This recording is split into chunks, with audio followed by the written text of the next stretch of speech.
Hola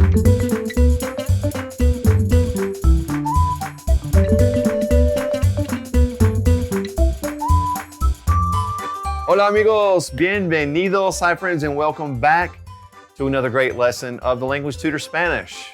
So glad you're hanging out with me on this brand new episode. Hey, have you checked out the Language Tutor Spanish podcast? If you haven't done so, practice with me while you're driving up the road or cleaning your house or whatever, right? But go to your favorite platform and type in the Language Tutor Spanish, and I'll bet you're going to find me there, iTunes, Spotify, several other great platforms. And you can even leave me a voice message. I do listen to them, and I might feature yours on a podcast in the near future. And also, thank you for all the great comments on the videos here on our YouTube channel, The Language Tutor. I love reading your comments and all the great encouraging things that you guys tell me and how the page is helping you. I just thank you so much for your comments and your likes and your feedback. So I just love it. I love communicating with all of you and love hearing how your Spanish journey's going, all right? Well, today's episode, we're gonna do the third video of a three-part series, as I told you 2 episodes ago. We're gonna be learning 3 verbs in the past tense again today. And again, we're learning them together because these are similar. So we've grouped these together in a way that makes sense, okay? And we're probably gonna be able to go shorter than we did last time because we're just gonna have to make a little slight change between the first and second one, and we got 2 in a row, all right?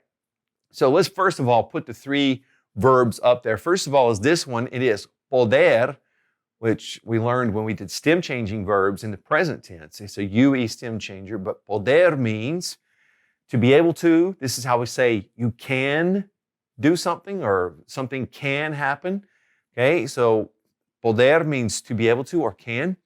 And then we've got poner, which means to put. Poner means to put. It can be to put on clothes or set the table, to put things on the table. And also, finally, we have saber. Saber, which means to know when we're talking about facts or information, to know.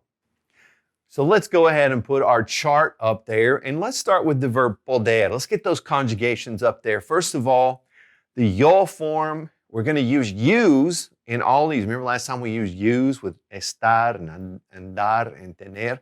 We're going to use with these also. Use. There we go. So we're going to use those use. All right, so we're going to say with I could or I was able to is pude, P-U-D-E. Okay, and it's just pretty easy to remember because, we just changed the O to a U. Maybe think about, hey, well, in present tense, it was a U-E stem changer. Not too hard to remember. We still have the E now. But pude, okay, still got the D, and we're applying endings that we're kind of familiar with. Now, I bet you're already guessing what the tu form is, and that's pudiste. Pudiste, all right? And then the el, ella, usted form is pudo. Pudo, all right?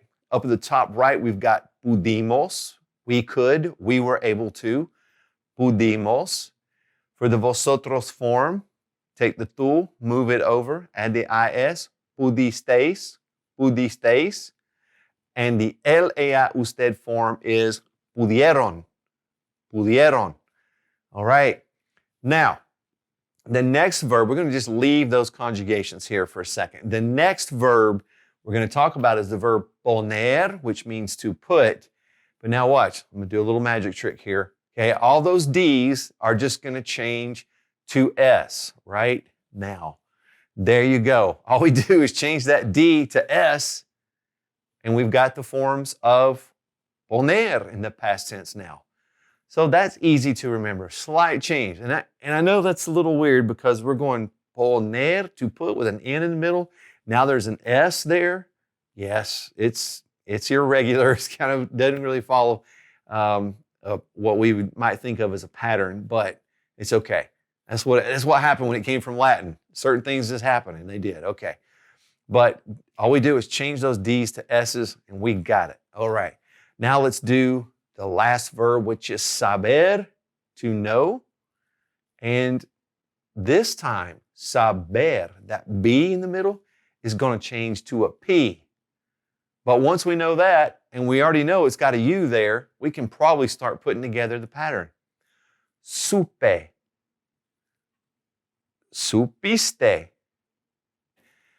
And the bottom left, supo. Top right, supimos. Supisteis.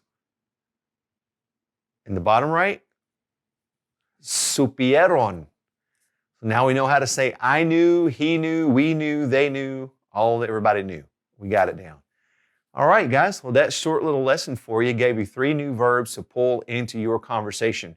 You know, it's been a while since I reminded you, but I just want to remind you that there are so many great websites out there that allow you to match up with people that want to practice in face-to-face conversation over video chat or something like that. You know, there are many, many ways to practice now with our technology, but there are people out there who are wanting to practice. And I know on the Language Tutor Facebook page, I'm always seeing people coming on and saying, hey, I want to learn Spanish. Does anybody want to practice in conversation? So the internet is such a great accessible tool to put you in conversation today. All right, so check that out. Friends, thank you for watching. Thank you for your support. Thank you for your likes, your comments, for your subscriptions. We appreciate you. We're just so glad that we can help you out, okay? I'll see you next time on the Language Tutor Spanish. Hasta pronto. Friends, thanks for watching the Language Tutor. If you have a question for me, feel free to leave it in the comment section below the video. And please click subscribe and the notification bell so that you'll never miss any of our language lessons.